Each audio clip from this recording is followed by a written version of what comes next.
what does Epstein's interior decor tell us about him?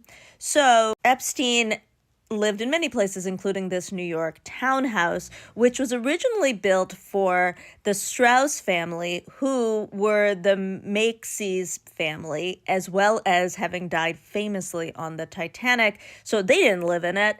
And then it changed hands and eventually became a girls' school, and then eventually became the property of Leslie Wexner, the richest guy in the state of Ohio and owner of Limited Brands. He barely lived there like a month and then inexplicably gave the deed to Epstein, who moved in.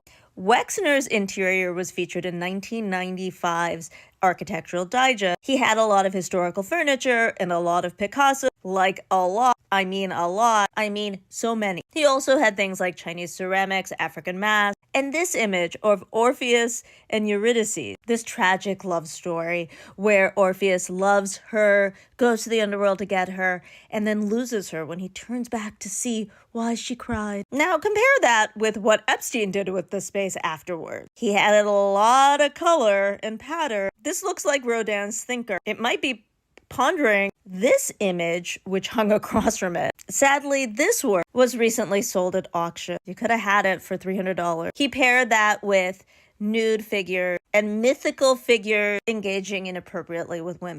Animal print, bright red couches, and images of harem, available women. And on some level, he wanted to look like the historic idea of the collector. In fact, these two Portuguese ebony cabinets were originally owned by collectors. And so these items were meant to show how powerful he was, because collecting is in some ways about power. And he surrounded himself with the people who ensured he would retain his power, including this bizarre image of Bill Clinton. And of course, much of his power was about surveillance. So if you see up there, there's a camera. And while all of this stuff projects a sort of excess, it also projects being totally unhinged. It's a lack of balance and a visualization of the lack of restraint he lived.